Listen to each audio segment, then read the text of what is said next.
everyone, and welcome back to part 2 of my DJI Phantom 4 Pro modeling series in May 2018. So, what we're going to do today is we're going to create a template to model our entire drone in. Again, this is what our drone looks like, and we're going to have a big box, and we're going to start off making some cylinders. One maybe around the middle here, and then one kind of over there, and we'll start connecting them and doing lovely things.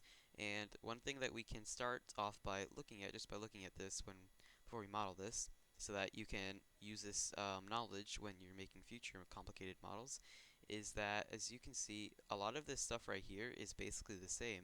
So all we would have to do is create the centerpiece and this, and just do this entire thing. And then we can easily just duplicate it and do it over there. That way, bam, we've already basically done like most of the drone with doing all that. Just do all the details, spend a ton of work on this, but then that looks exactly the same as that. Obviously, there are some difference in texturing, but that is much later on anyways. So, yeah, we'll have to make our outline now. So let's create a cube, and make sure you have this thing in the top right corner selected, this thing right here, so that we can change the attributes of our cube. So with this selected, let's go to Polycube 1 and click on the inputs, and let's change the width to 24.75.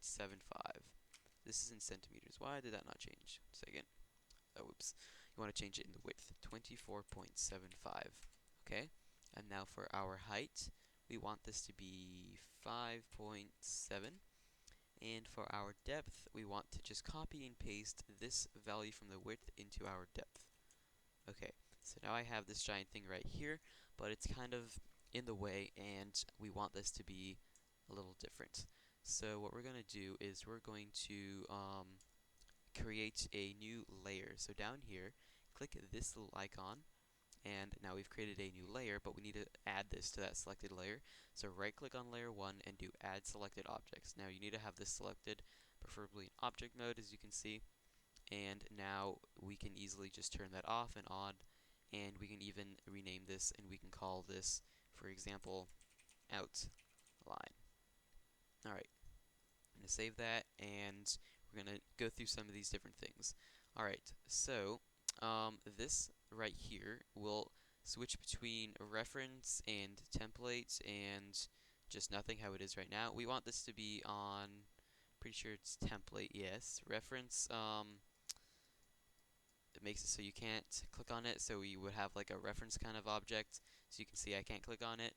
And then template makes it also that we can't click on it, but now we have this little box that we're going to be modeling our object in. So let's start by making 2 cylinders. I'm going to click there again, and I'm going to click once more. Okay, now we need to change some of the inputs in this. So I'm going to drag one of these as well to the corner over here, and I'm going to select in the center one, and I'm going to go back to the inputs, and I'm going to change some of the values again. So for the middle one, I want the radius to be 5. Alright, and I also want to have 3 subdivision caps. So where's the subdivision caps? Right here. We just want to type in 3 and just press enter, and as you can see on the top and bottom, they've made 2 more kind of lines. As you can see, we can select them here. Alright, so for our second one over here, we're gonna want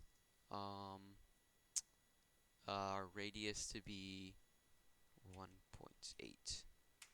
Okay, so that looks pretty good. They're both even, but now we need to rotate this thing as well, because as you can see, this is kind of at a rotated angle.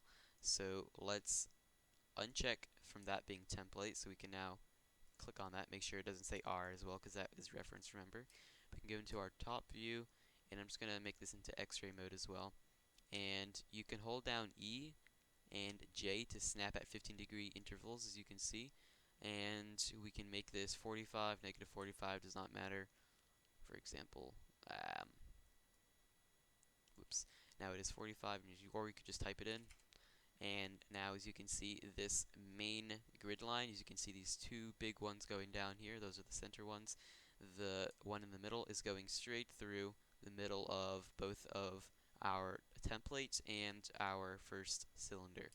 Okay, so now let's make this back into a template, and I think I'll end this for part one or two of the modeling. And next we'll go into probably making you know making a bridge between these two and doing many more things. But there's one more thing I forgot actually. This needs to be in that corner.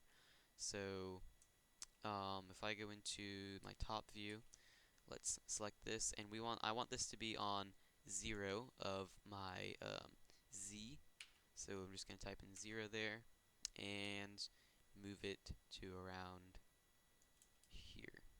Okay, there we go.